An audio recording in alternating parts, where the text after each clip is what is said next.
J'arrivais avec mon frère ici parce que lui, ça fait très longtemps, il est en France depuis 2000.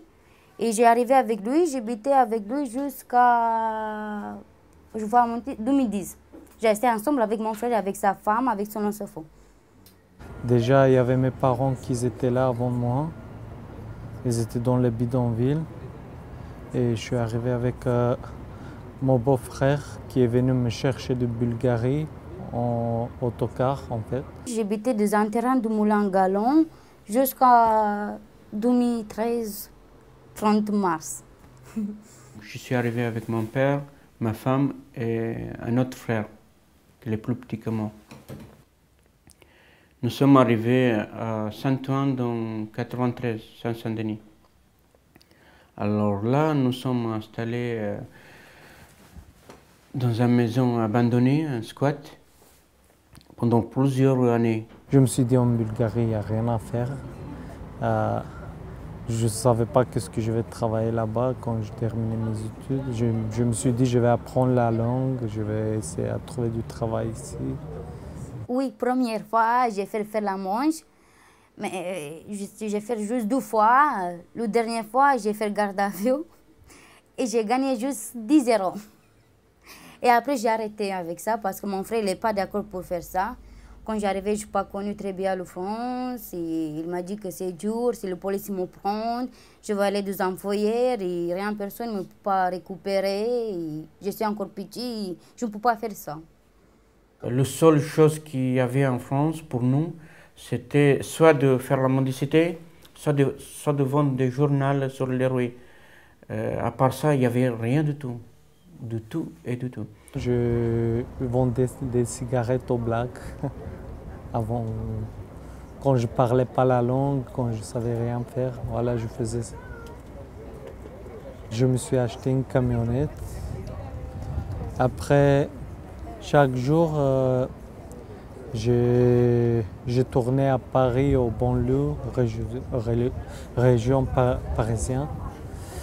Et où il y a les encombrants en fait. On ramassait les frigos, les machines à laver, les chauffages, tout ce que les gens jettent, tout ce qui est en métal en fait. On ramassait ça et après on vendait. Voilà, et j'avais un ouvrier. Après j'ai commencé à travailler dans une boîte de nettoyage comme chef d'équipe et après chauffeur-livreur déclaré. Et là, actuellement, je suis en chômage. Quand j'arrivais en France, il y avait Sophie, qui appartient de Interméro-Basson. Il arrivait chez nous à la terrain, qu'il fait d'atelier avec nous, avec de l'enfant. Je n'ai pas parlé bien français, mais j'ai aimé beaucoup pour travailler avec eux. Et Sophie, avec l'autre collègue, il a vu que j'aime beaucoup de travailler. J'ai expliqué à l'enfant un peu qu'est-ce qu'il fait, qu'est-ce qu'il nous dit. J'ai expliqué si je peux travailler avec eux. Il m'a dit qu'il va parler le président de Interméro-Basson, M. Laurent Haute. Et après, il va verra, il va dire si je peux travailler. Première fois, je vais commencer un cours de français. J'ai commencé mon cours de français, j'ai fini après 5 mois. J'ai commencé à faire un service civique. J'ai travaillé sur le jardin avec de l'enfant. J'ai fait l'atelier de rue. Et j'ai travaillé aussi sur le terrain de Moulin-Galon, aussi sur le terrain de Massy. On a travaillé avec de l'enfant, on a fait du coloriage, écrit, dessiné, joue, tout. Après, j'ai fini mon travail ici. J'ai passé ma BAFA, première passe de BAFA. Et j'ai fini aussi le premier passe de BAFA. Le stage pratique aussi. Il me reste le dernier passe de BAFA en mois de novembre. Et après, je ne sais pas, je vais voir qu'est-ce que je vais faire. C'est dur.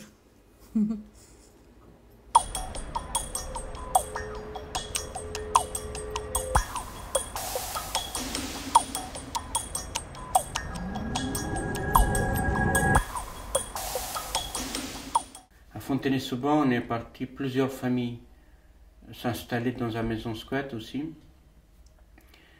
Ensuite, dans cette squat, 5 novembre 1999, On s'est sorti à la rue parce que les vigiles, le propriétaire de cet immeuble, ils nous ont sorti dehors. Alors on a resté plusieurs jours sur la rue. Et là, à Fontenay-sous-Bois, j'ai rencontré le mot militant, des gens qui ont intervenu pour nous, de militer pour nous. Et voilà, militants. On était soutenus par les militants, par des gens des quartiers, par la mairie. On est arrivé jusqu'à la préfecture pour montrer à la préfecture, voilà, on veut rester, on veut travailler en France, on veut mettre nos enfants à l'école, on veut rester sur le territoire français. On a choisi de rester, on a choisi de s'intégrer. Là, ça a commencé, à Fontenay-sous-Bois, ça a commencé une vie à peu près correcte. Alors, nos enfants, à partir de là, étaient scolarisés, tous les enfants. Et les adultes, on a essayé de faire des stages de français, d'apprendre le français. Première chose que j'ai effectuée, donc à partir de là, pour obtenir une autorisation de travail en France, pour travailler en France, alors j'ai effectué une formation agricole à Moulins de l'Allier, département 03. J'ai fait cette formation agricole pendant 8 mois. À partir de là, j'ai amené ma famille, toute ma famille, ma femme, mes enfants à Moulins et je me suis installé à Moulins. J'ai resté 7 ans à Moulins. J'ai travaillé avec une boîte d'intérim pendant plusieurs années. Alors, j'étais ouvrier agricole, élevage de moutons, j'ai fait les volailles, ramassage des volailles, je fais beaucoup ça, les charger dans le camion pour les amener à l'abattoir. Alors après, tout ce qu'il y avait agricole, c'était des missions la journée, il y avait des missions pour 1 mois, il y avait des missions de 3 mois, mais j'avais du travail régulièrement, quoi. Malheureusement, je n'ai pas eu la possibilité d'avoir un travail fixe, un CDI dans ce domaine agricole. C'est pour ça que je suis revenu sur Paris, j'ai travaillé dans une entreprise de nettoyage industriel.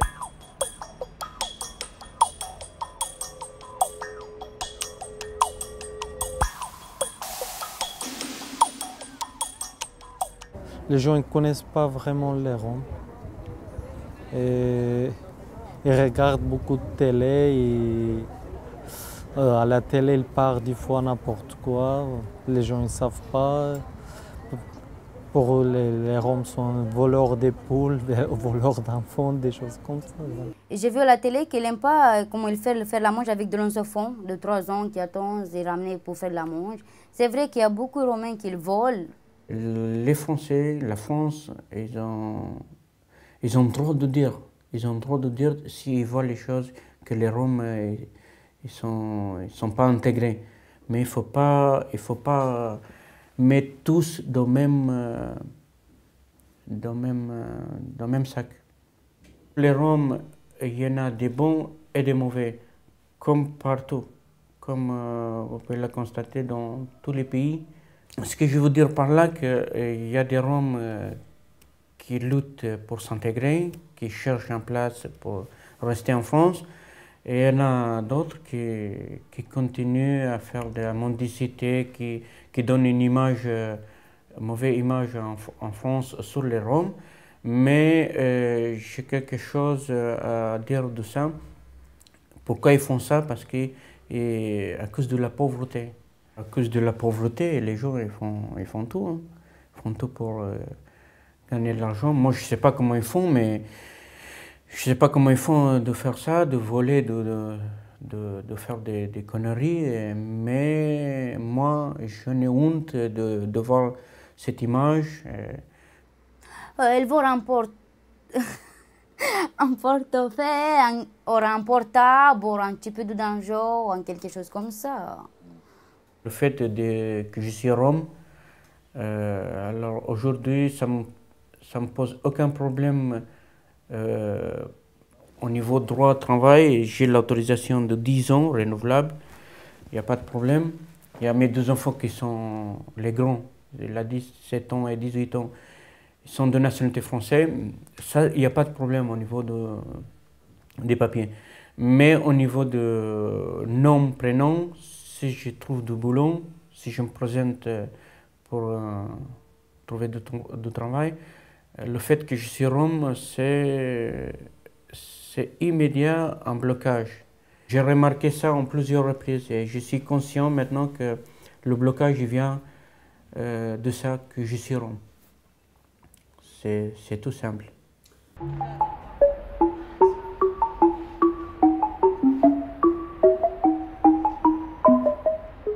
Alors, laisser les choses comme ça, comme ils sont, des bidons vides, aujourd'hui on les voit à Paris, se multiplient tout le temps et ça va faire pareil tout le temps. Parce que personne n'intervient, personne ne fait rien, quoi. Mes projets pour l'avenir, j'aimerais bien trouver un boulot que j'aime en fait. Je veux faire plus tard la musique, je veux m'occuper de ça en fait. Et je veux pas rien de spécial, je veux une vie normale comme tous les autres, voilà. Bon, je suis mariée, j'ai une fille de 19 mois qui je veux commencer un bon vie ici en France et je veux aller à l'école pour finir sa école, son lycée, collège et qu'elle va trouver un travail. Je veux que sa vie change, pas comme à moi ou comme à son père. Un nouveau vie pour elle, pas comme à nous. C'est dur notre vie et je ne veux pas qu'elle vive ma vie. Non, pas du tout. Dis bonjour. Bonjour. Dis, je m'appelle Carolina. Mes parents, en fait, quand ils sont arrivés en France, ils ont resté 12 ans. Après, ils n'ont pas trop aimé, et donc ils ont rentré parce qu'en fait, ils n'ont pas aimé. La vie ici, il est trop, comment on dit, stressant, on peut dire. Ils n'ont pas aimé ça, ils n'ont pas habitué, ils ont rentré en Bulgarie. C'est moi et ma soeur qui nous occupent d'eux. On nous envoie des sous pour qu'ils survivent là-bas.